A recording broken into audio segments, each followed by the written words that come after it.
साथ संगत जी, प्यार से कहना धन निरंकार जी। तो जो मुख्य बात हर कोई अपने वचनों में यही कि सांसें तो ख़त्म हो जाएंगी एक दिन, तो जीते जी भी ये ब्रह्म ज्ञान लेकर मुक्ति मिले लें और फिर जीवन के बाद भी इस आत्मा का मिलन इस परमात्मा से स्वाभाविक हो जाएगा। तो संतों ने हमेशा यही बात समझाई कि इस जीवन में किस तरह हर समय की भक्ति की जा सकती है। ये संत मति को अपनाते हुए हर कोई अपने जीवन में जब चलता है तो कोई भी कार्य करते हुए ये भक्ति करनी साथ ही संभव हो जाती है। फिर एक कोई अपनी दिनचर्या में फ़र्क नहीं लाना पड़ता। वही काम जो पहले भी करते थे वही अब करते हैं, बस अब मन इस परमात्मा से जुड़ा है तो बहुत ही सहजता से सारे कार्य हो रहे हैं। दिल फिर हर समय एक और सोच संतमति के अनुसार है तो पूरे संसार का कल्याण करने का दिल इस मन का करता है। फिर सिर्फ अहंकारी होके, सेल्फ सेंटर्ड होके, सिर्फ अपनी ही एक सेल्फिश, एक अपने ऊपर ही केंद्रित नहीं, फिर ये बात की समझ आ जाती है कि जहाँ ये कुछ घर परिवार दोस्त इत्यादि ये छोटा सा दायरा हमारा नहीं है, ये वासुदेव कुटुंबकम की भावना कि पूरा संसार एक परिवार है। क्योंकि इस हर पूरे जहाँ पे भी ब्राह्मण की बात करें, कण कण में परमात्मा है तो हर एक में परमात्मा है।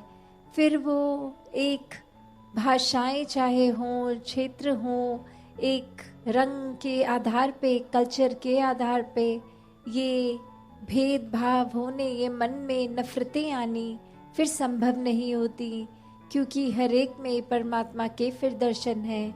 तो कौन बड़ा कौन छोटा, कौन अपना कौन पराया, सभी अपने, सभी जैसे हम हैं, हमारे अंदर परमात्मा तो हर एक में भी। तो बात वही, फिर ये इंसानों से भी प्यार होता है। फिर संतों को तो हर समय परवाह अपने से ज़्यादा औरों की होती है। जैसे एक कहानी भी अक्सर हम सब ने बहुत बार सुनी है कि एक बार एक समुद्र किनारे हाई टाइड आ जाती है, वो लहरें ज़्यादा उठ उठ के समंदर तट पे आ जाती हैं और जैसे ही वो लो टाइड हो जाती है, वो पानी नीचे वापस गिरता है, तो वो लहरों के साथ आई हुई मछलियाँ वहीं समंदर किनारे तड़पने लगती हैं, क्योंकि वो पानी के बहाव के साथ वापस अंदर पानी में नहीं आ सकती अब। तो वहीं एक बच्चा जो एक एक मछली को तड़पता देखकर उसकी पूरी कोशिश की एक मछली पकड़ के पानी में वापस डाल दिया जाए, फिर दौड़ के आकर दूसरी तड़पती मछली को पकड़ के डाल दे। और वहीं एक उसका मित्र सवाल करता कि एक मछली को तो पकड़ लोगे, पर यहाँ तो बहुत मछलियाँ हैं, कैसे हर एक की मदद कर पाओगे, कैसे हर एक के प्राण बचा पाओगे। तो जवाब वही कि है, चाहे एक को ही मैंने पकड़ के पानी में डाल दिया तो मैंने इसके जीवन में कितना बड़ा एक योगदान दे दिया, इसको बचा लिया। I made a difference to this one. ऐसे करते करते एक बात वही कि अक्सर हम भी सोचते हैं कि हम एक ही इंसान हैं, तो हमारे कोई काम करने से अच्छा बुरा क्या ही प्रभाव पड़ सकता है, क्या ही एक डिफरेंस हम ला सकते हैं। तो बात वही कि संतों ने युगों युगों से यही समझाया, अभी भी समझा रहे हैं कि संसार में अगर हर जगह आग लगी है तो खुद एक आग को बढ़ावा ना देने का काम किया जाए, आग बुझाने वाला काम किया जाए। उसी तरह जैसे उस बालक ने भी कि चाहे दिख तो रहा था बहुत मछलियाँ पीड़ा में हैं, पर कैसे ज़्यादा से ज़्यादा कोशिश करके हर एक की जान बचाई। हाँ, हर एक की नहीं बचा पाया, पर जितना उससे हो सका ऐसा ही सेवा भाव अगर हम हमारे अंदर भी लाएंगे तो बात वही कि एक संसार में अगर आग लगी है तो जितना भी कंट्रीब्यूशन, जितना भी योगदान हम वो शीतलता देने में लगा सकते हैं उतना तो दें। इस वजह से खुद को ना एक छोटा मान ले कि हम कर भी लेंगे तो कोई बहुत बड़े दायरे तक नहीं कर पाएंगे। तो वही जहाँ अक्सर हम वही बात सुनते हैं कि एक छोटा सा दायरा ही चाहे सही, घर परिवार मित्र इत्यादि ही सही, वहाँ से ही अगर शुरुआत है, और अगर उससे भी ज़्यादा छोटा दायरा कि हम खुद, तो अपने ऊपर ही हम कितना फोकस कर सकते हैं एक अच्छाइयों की तरफ अपने जीवन को मोड़ने की। तो जहाँ अहंकार या कोई सेल्फिशनेस की बात है तो एक अपने ऊपर केंद्रित करने का मतलब ये भी है कि हम एक अपने आप की ही सोच रहे हैं और किसी की नहीं सोच रहे, और वो किस सेंस में है, वो पॉजिटिव है कि नेगेटिव। अगर तो अपनी कमियों के ऊपर सोच रहे हैं, उस लिहाज में एक सेल्फ सेंटर्ड होके सोच रहे हैं कि हम में क्या बुराई है वो समझें और दूर करें, तो वो सेल्फ सेंटर्ड उस तरह होना मुबारक है। और अगर ये बात कि हम किसी का हक लेना चाहें या ईर्ष्या कर रहे हैं, एक अपने लिए सब कुछ हासिल कर रहे हैं, तो वो संतमति के अनुसार नहीं है।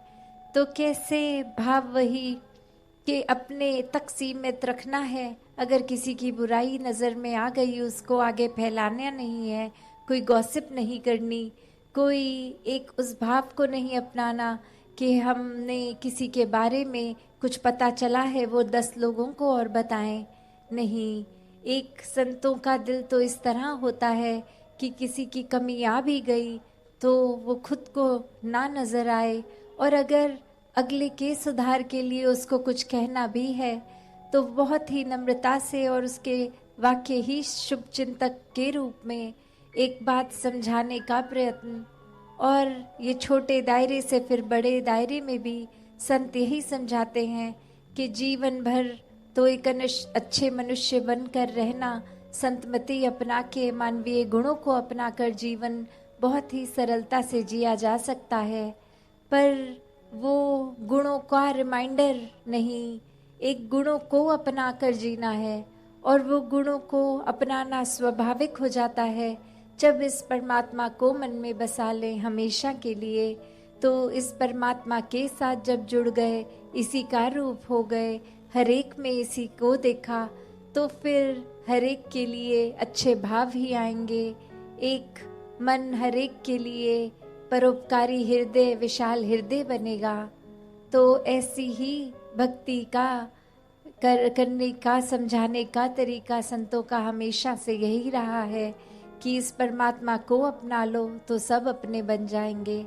ऐसे भक्ति करना, वो प्रेमा भक्ति, प्यार में चूर होके इस परमात्मा के लिए एक अनुमान वाली भक्ति नहीं कि परमात्मा कहाँ है, पहले परमात्मा को देखकर हर समय अंग संग इस ब्रह्म ज्ञान द्वारा, और फिर ये प्यार होना स्वाभाविक है।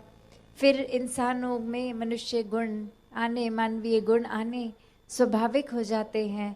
फिर संतमति अपने आप ही एक धारण हो जाती है, क्योंकि फिर हर एक का भला इस संसार के लिए, पूरा संसार अपना परिवार मानते हुए, अपना ही एक रिफ्लेक्शन मानते हुए, हर एक के लिए फिर मन के भाव बहुत ही ऊंचे और शुद्ध हो जाते हैं। ऐसी ही भक्ति हर किसी के हिस्से आए।